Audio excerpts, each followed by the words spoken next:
Alrighty, welcome everybody to another episode of the Baron Broadcast. I'm your host, Kenny Graff, and I'm here with my co-host, Juan Gonzalez. How's it going? Everything's going good. We're coming off a couple W's today as the Barons men's and women's team both came away with victories today. We won't spoil too much, but that's, again, it's a great day to be a Baron, right, Juan? Great day to be a Baron. Love it. I just really want to quick, before we jump into our first segment here, just say thank you everybody who's shown the love and support so far for episode 1. Again, we're not going to try to talk too much in the beginning, but we have taken some suggestions from the previous week, and we're going to implement them this week, as well as we'd love to hear more feedback from you guys. So if you don't mind, maybe giving this a like, or in the bottom, the description, just write out some suggestions. Obviously, it's changing this week to week. Again, we're just in regular season conference play. We haven't gotten into conference play yet, but just regular season here, and we're excited to jump into some our special guests coming in and talking and things today. But enough yapping and stuff like that. Let's jump into the recap and results from the week, if that's okay with you, Juan. Definitely. Let's dive in. Let's run the slide.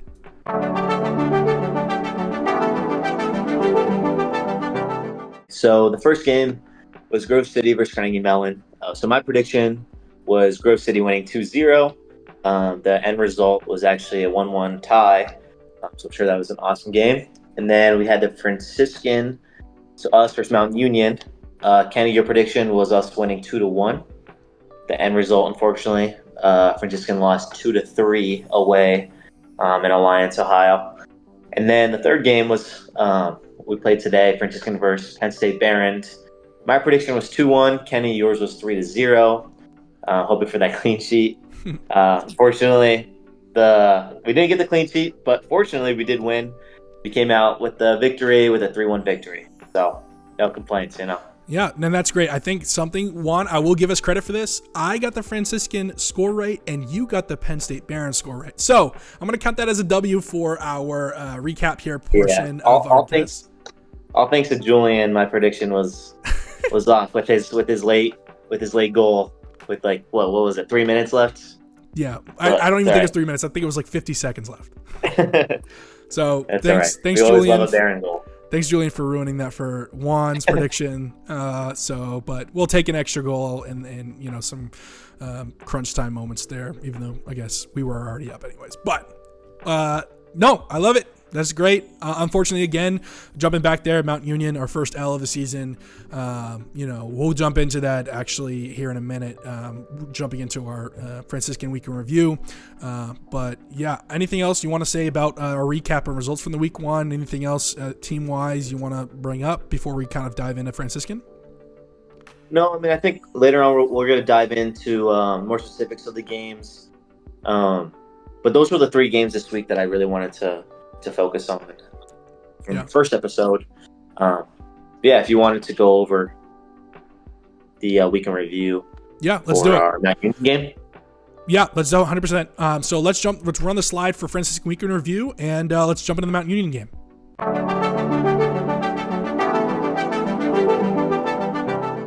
All right, so this is the Franciscan Week in Review segment. First off, we're just going to talk about Franciscan. We're going to actually, Juan and I are going to split this up. I'm going to talk about the Mount Union game.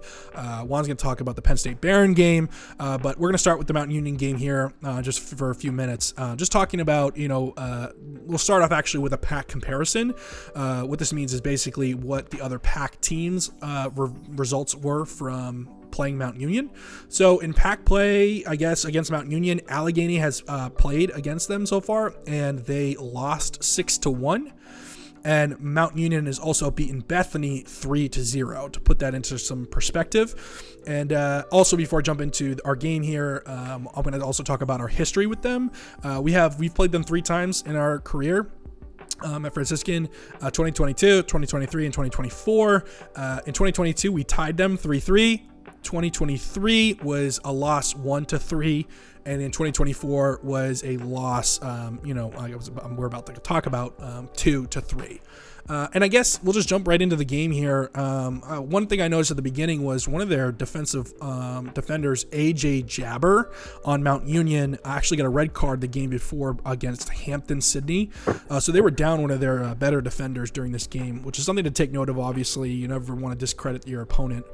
And they came out with a ton of speed. They were running, laps around us, it felt like, right off the bat. Obviously, this is a team that's got, great record in the NCAA, and something that is, good for us, again, kind of how it was with those, those teams that we've played before, where they have a better background of, consistently good play. It obviously makes us want to play better, during the season.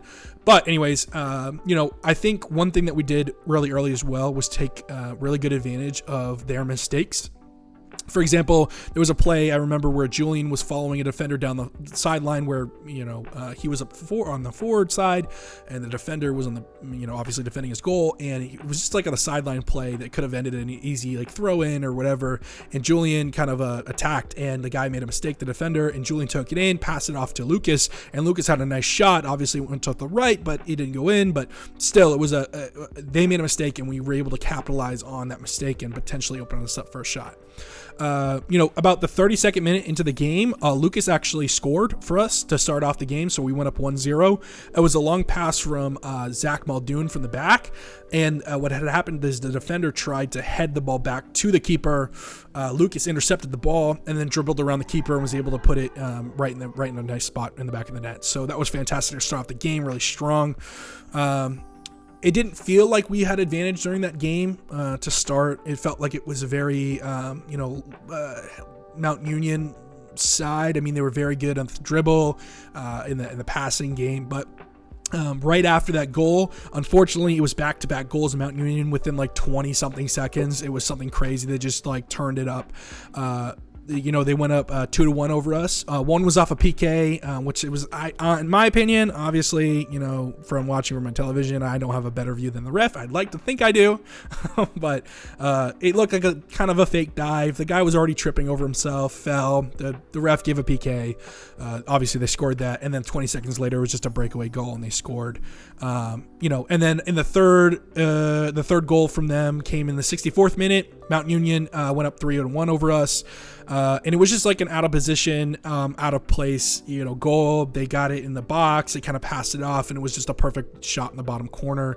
At that point, the commentators during the game, who, in my opinion, aren't the best, but aren't the worst. They're not me. Yeah. They're not Juan Gonzalez here, guys. Can't commentate like I can. The commentators were saying, I think with 22 minutes left in the game, that it was over and Mount Union was going to take the W. I think Lucas Cross, at the end of the day, heard that and scored in the 80th minute. And then it was just a free kick from Ryan Miller, a great player from that day, led into the box, just flicked off Lucas's head into the back corner. It's kind of almost like a dummy, so they could have gone to Ryan, but it was just on the screen that I saw, it was given to Lucas for a second goal for the game. Unfortunately, the game did end at 3-2, Mount Union, and it gave Franciscan our first loss of the season. One of the players that I wanted to call out on the Mount Union side, Braden Kennedy, I think that's his name here, was a midfielder, but he's a sub, and he came in, and I think he only played 22 minutes and scored 2 goals, which is crazy, to do that and come in and off their bench. That just shows their depth. Again, Mount Union's a very gun and run tactic team, very fast paced, pass the ball, run at the field, run by you, use their speed and their strength to, get by you. One touches, they love, that's how quick they are. But at the end of the day, I want to give 2 people the men of the match for this game on the Franciscan side. I'm going to give it to Lucas Cross for those 2 goals. And then also Aiden Miller, who had 9 saves off of 17 shots faced, which is insane. I mean, that's why I meant to say it was a little bit lopsided. There were some saves that Aiden had that, it was like I would almost guarantee any other keeper was in there was going to go in. So shout out to you, Aiden, and also Lucas. Congratulations on that.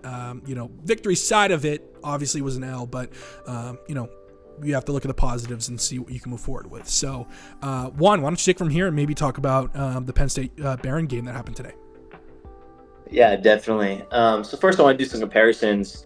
So Penn State Barron has played some teams in the PAC already this season. So they actually lost to Grove City 1-0. And then they actually tied to Chatham 1-1, which are two teams that we're definitely going to be seeing coming soon in the next few weeks. So that's just good to know. And actually, our past history with Penn State Barron. So they were in our old conference, the AMCC. So Franciscan has played them for years now. So our overall record against them is 2-15-1. So not the best, obviously. But the cool thing that I've noticed from that record is we've just been going up every year. So we tied them 1-1 in the 2022 season, and that was our best result. That was our first time that we didn't lose to them, actually. Wow. So that was cool because that was my senior year, so it was cool that I got to go through that before graduating. And then the year after that, when I had my bonus season, actually, I came back surprisingly. We beat them. I want to say, I should forget the score to that game. 2-0. And yeah, I want to say 2-0. And then well, if you're guessing, why don't you just say 10-0? Because it's much better. No, the memory just came back. It was Okay, 2-0. Gotcha. And then last year they actually ended our season.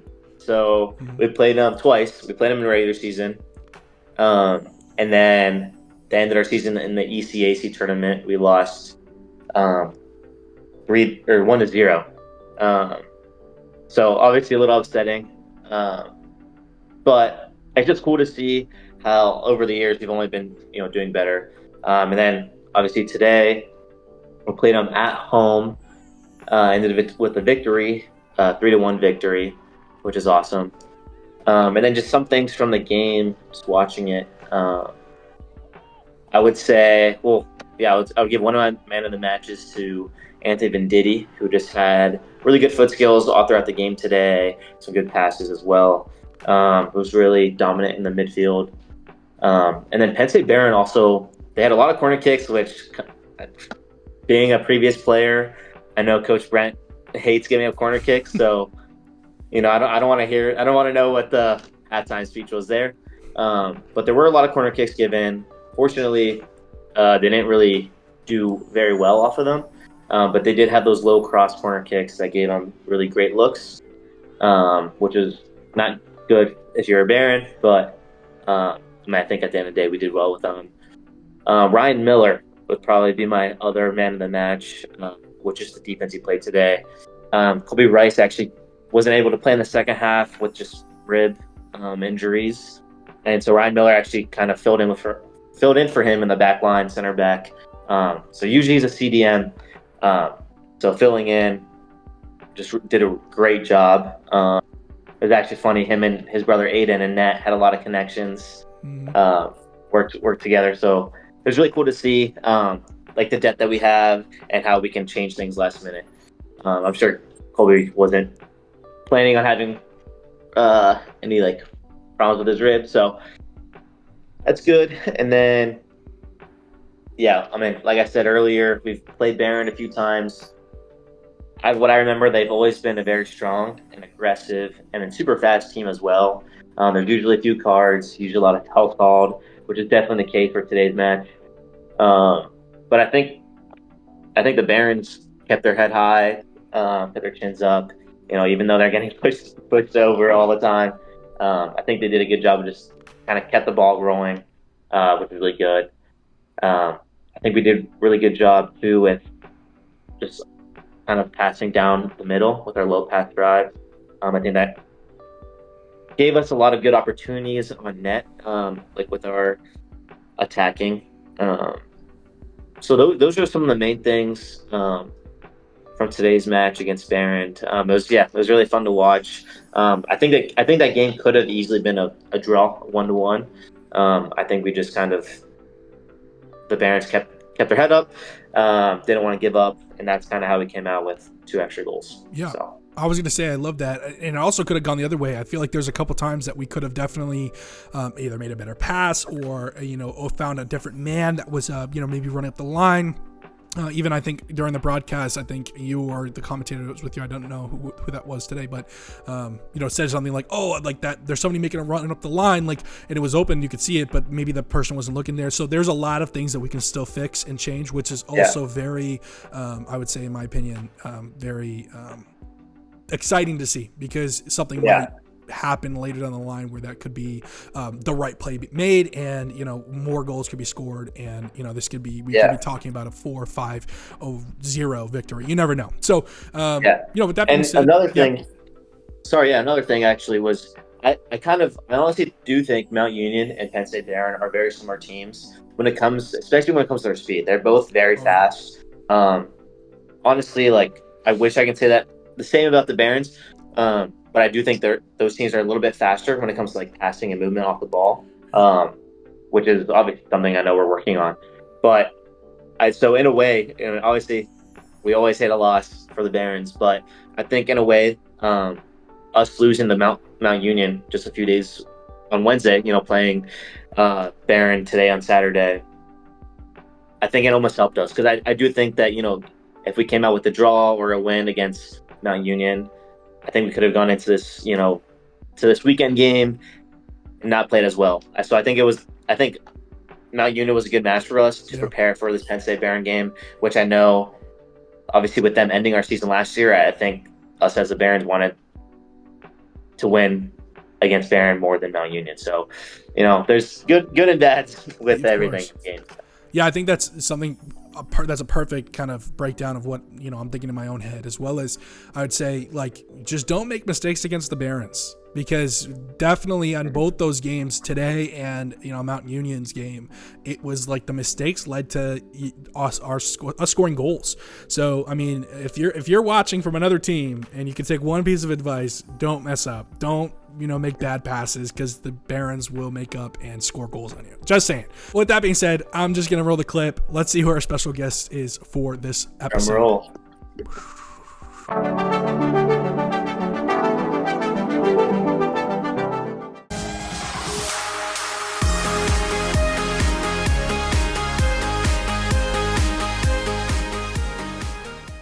All right, everybody. Today, our special guest is no other than the head coach of the Franciscan men's soccer team, Coach Ridenour. How are you doing today, Coach? I'm great. How are you guys? Doing pretty good. Great. You're looking good, Coach. Looking great. You're always looking good, Juan. Hey, appreciate you guys having me on. I appreciate this podcast. You guys are doing a great job. I don't know how I'm going to be able to follow up Jax from last week, but I'll do my best. I mean, you had the I'm sure you'll do fine. Yeah, you had the best guy on last week. No, Coach, we gotta up the bar every week. No offense to Jax. Jax did great, but we're bringing in the head coach today, not the assistant goalie coach. I'll just say that. Okay. Okay. First off, I want to start off with a few questions, Coach, if you don't mind here. I'm just curious, first off, maybe how you heard of Franciscan before coming here from Ohio Northern. How did you learn about us, and obviously made the decision to be our head coach here? Sure. Yeah. So when I was at Ohio Northern, I followed the AMCC teams closely. We would always watch the semifinals and finals of the AMCC, because we thought if we made the NCAA tournament, we could possibly be playing an AMCC team. So, Franciscan made the semifinals a few times, I think. We always follow the AMCC scores because they're in the Great Lakes region. And we would always just follow along all the Great Lakes teams throughout the season, because we thought, if we were lucky enough to make the NCAA tournament, we might be playing one of those teams. So I knew of Franciscan, didn't know a lot about the university itself, just kind of followed their soccer scores and how things were going on the soccer field. And then when the job came open, I applied for it, didn't hear anything for a few weeks, and then got a phone call from the athletic department asking if I was still interested. Asked me a few questions on the phone, what I was looking for. I asked, administration kind of what they were looking for in their next head men's soccer coach. It was kind of late in the hiring process. It was almost to the middle of summer at that point. And they invited me to campus. I came to campus and fell in love with the campus and everybody that was on campus and who I met with. Was super excited to hear about the athletic department, the faith. The admissions was growing, which is not the case at a lot of small private schools, and saw the facility and thought, there's no question I think we can be successful here, and was fortunate enough to get the job, and here I am. Excellent. Awesome. So, Coach, this year marks your 4th year here at Franciscan. So first of all, congratulations with everything you've achieved in only 4 years. You have a good list there. But this is your first team. So the seniors on the team now were freshmen or first years, your first year here. So with that being said, how do you feel about that? With now everyone, because Jackson and I were the last 2 guys under Coach Christian, and obviously we've got both worlds, but how do you feel now that it's all kind of under you now? Well, Coach Boback and Coach Zepp did a great job before I got here, and the program was heading in this direction already. That first season was an interesting season for me because we had a lot of seniors, and we had a lot of seniors who only knew of what it was like under Coach Boback. And then we had a lot of first years. So it was kind of an interesting dynamic that we had all these first years that were kind of learning the college game, and all they knew was our coaching style and the culture that I wanted to put in. And you had a bunch of seniors, experienced players who looked at me and thought, does this guy know what he's talking about? We had success, obviously, that first season, regular season co-champs and making it to the PAC championship game. And everyone had to buy in that season. It's a lot easier to buy in when you're a first year and you don't know any different. So now having those guys as seniors, the culture's here now. Those guys have put the work in. They've had what they consider successful seasons and what they consider maybe not as successful seasons. So they've kind of seen both sides of it. Last season was the first year that those guys didn't make the PAC championship game. And I think that has motivated those guys here in the off season. And they've told the younger guys, this is what to expect in the PAC play. This is what it's going to be like. So it's great. These guys have put a lot of work in over the last 3 seasons to get us to where we are. They have helped put in the new culture. And I think they're leaving a legacy that's going to withstand, the next hopefully 10 to 20 years of the work that they put in. That, our goal is to compete for championships. And these guys have been a part of it for 3 seasons with me, and we're obviously going to miss them. I'm trying to cherish every moment I have because I know it goes quickly. But they'll always have a special place in my heart because they were the first group that came in with me. Now, I didn't recruit any of those guys, so they had to kind of buy into me as well. They had already chosen Franciscan before I was hired. So those guys had to go, okay, well, this isn't the coach who recruited me. I don't know what it's going to be like. I just have to trust in the process, because those guys could have left before I even got here and said, well, no, Coach Boback was the guy who I was coming to play for, and now Coach Ridenauer's in the spot now. I don't know if I still want to go. But they trusted in myself and Coach Zepp and the philosophy that we have, the culture that we're trying to build. And, we owe a lot of gratitude to those guys.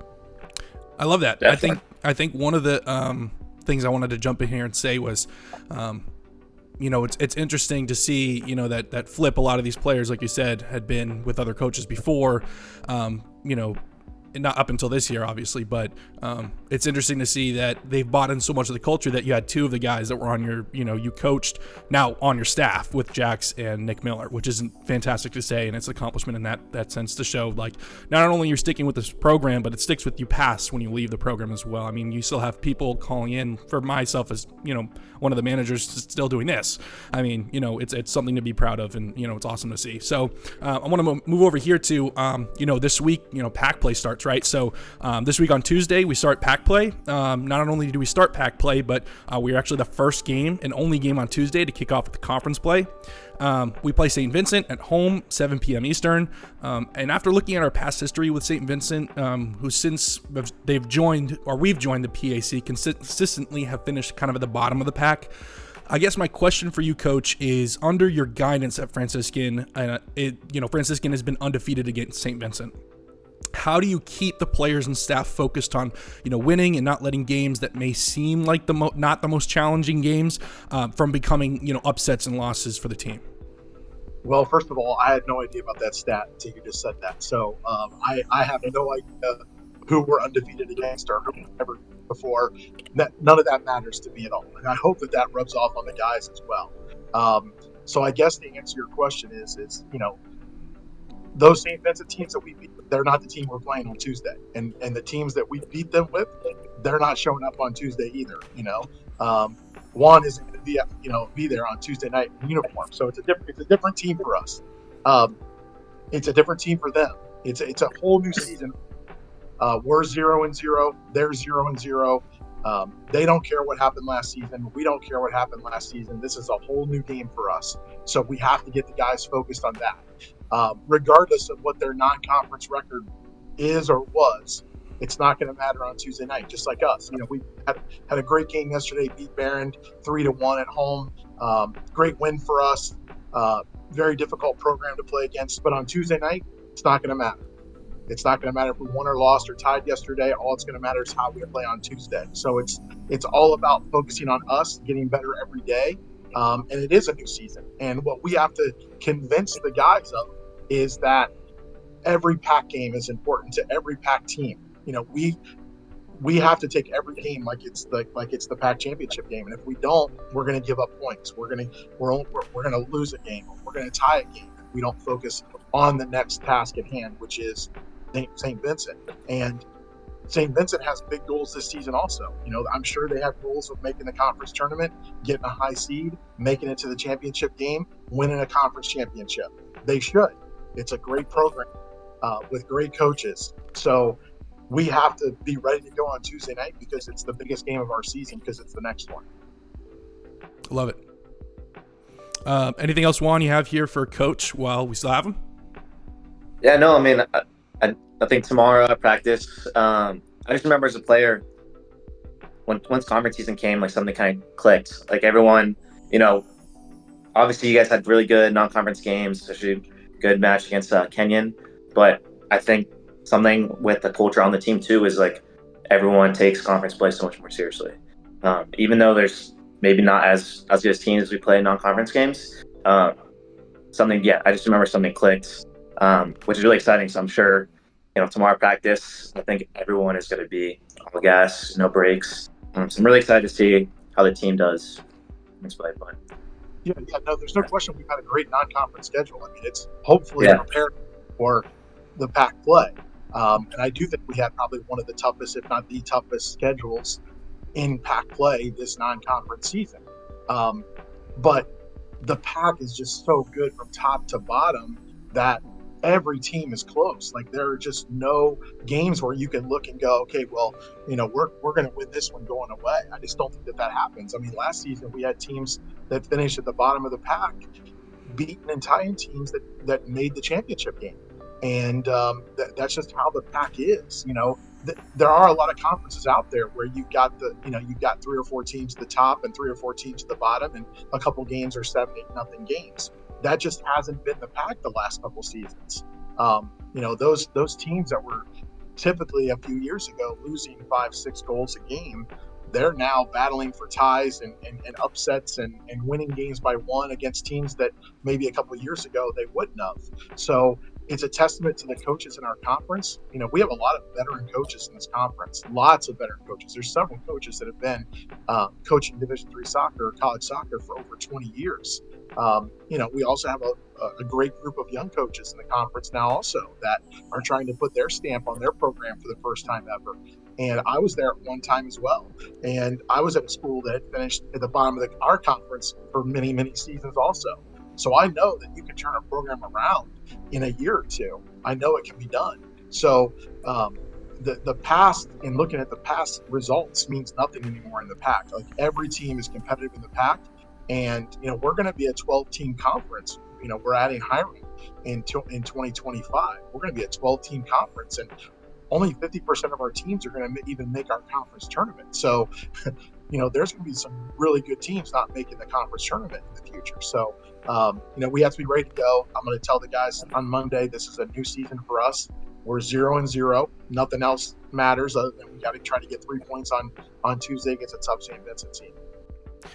I love it. Definitely. I love it. It's what makes D3 soccer the most electric thing to watch on, Wednesdays and Saturdays, in my opinion. So I appreciate you being here, Coach, today. Thank you for your time. We're excited. Go get us some wins today, or not tonight, today, into the future here. We're excited to see you guys play. Any last words here from you guys?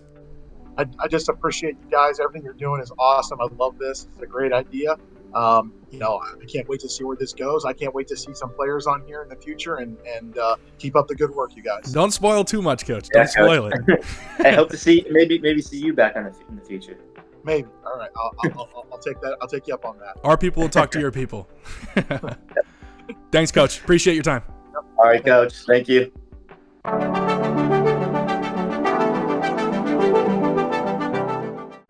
All right. Now we're in the segment of our weekly pack predictions. Again, just a reminder, we're just going to go through each team, each game coming up in the next week, and say whether it's going to be a win, loss, or tie. This is actually something new that was suggested to us. So again, as a reminder, if you have any suggestions for us, please leave it in the comments. We love to, take your advice and work it into our podcast here. Again, thank you for watching. If you're watching this far in, if you are watching this far in, here's a little thing. Why don't you say "Go Barons" in the comments if you are watching this far, so we know that you're actually watching this far in. As a little hint. So, with that being said. Thank you guys again for watching here, but we're going to jump into our predictions for the week. Why don't we start off with this first game? It's actually a Franciscan game on Tuesday, the only Tuesday game. It's a first in-conference PAC game. Let's start it off. Win, loss, draw. What do you think? Yes, it's a big week. I know the guys on the team are excited for conference play. I mean, honestly, this one's easy for me. I think the Barons are going to come out with the win. Yeah, sure. I'm going to give a Baron W here as well. Easy enough. Let's move forward. Bethany, Grove City. What are you thinking? I'm thinking Grove City. All good things for Grove City. All right. Thinking Grove City. Yep, I'm with you. W, Grove City. Let's skip this one because I actually want to give our score predictions for the Allegheny Chatham game. So let's jump over to Geneva, W, and J. What are we thinking? I'm thinking Geneva win. Geneva win. Yeah. Again, I'm right with you. I think Geneva's going to pull out the W to start off the season. Let's move over to the next one, Westminster, Waynesburg. What do you think, Juan? This one's a little bit tougher. I'm going to go with Westminster, but I can also see Waynesburg playing really well, coming out with the win. But I would say, my prediction is Westminster. Okay, this is the first one we're going to be different. I'm going to call this a tie. I think this finishes in the first tie. There were a lot of ties last season. I'm going to call it a tie here. Let's move on. Friday night. Let's see. St. Vincent, Teal. What are you thinking? Yeah, Friday Night Lights. Another good one. I'm going to go with Teal, I think. Yeah, I'm going to go with Teal with the win. I'm also going to pull us another tie. I think this is going to be another tie this game. Let's move on to our Saturday games here. So we're going to skip over anybody out of conference during this season. So we're not going to do the Oberlin W&J game. But let's go Franciscan Chatham. What are we thinking? That's going to be a dub for the Barons. Do we even have to say anything for this? I'm not discrediting Chatham, but I'm just saying it's a Franciscan podcast, guys. Come on. I am crediting the Barons. Okay. Juan is crediting the Barons. I am not discrediting Chatham. Here we go. Grove City, Allegheny. What are we thinking? I'm thinking Grove City. I'm gonna go tie here. That's my wild card for the week. Again, I like the ties. My third tie. Let's do it. Waynesburg, Bethany. What are we thinking? I'm gonna copy you. I'm gonna go with the tie. The tie? Let's give me my first tie prediction. I'm gonna go Waynesburg here. I'm gonna pull off a Waynesburg victory for this game. And then our last one of the week, Westminster, Geneva, 7:30, Beaver Falls. What are we thinking? I'm thinking Geneva. I think Geneva's going to play well. I think they're going to come up the win. They're predicted to be the first in the conference. I think, right? It's them and then Grove City, I think, then us. I'm not sure what that was. I can look that up later. I think it's something like that. So, yeah, I'm right there with you. I think Geneva might pull away with the W there. And then let's just run back to the Allegheny Chatham game here on Wednesday. Let's see. I just want to, for fun, throw a number on this game. What are we thinking? What are we thinking for a score here for this game? Yeah. Dang, this is definitely a toughie. I'm actually going to go with a 2-1 victory for Allegheny. Okay. I think it's going to be a 2-3 victory Chatham. That is my bold prediction. 2-3 victory Chatham.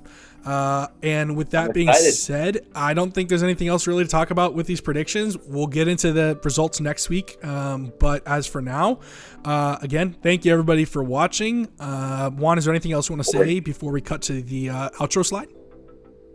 No, just make sure to like and subscribe and leave a comment. Like, subscribe, leave a comment. Like he said, we appreciate you I've guys. always wanted to say that. We're like real famous YouTubers now, even though we're on Facebook too. Check us out on Facebook and all social medias. But thank you guys for tuning in today. We will see you guys next week. God bless.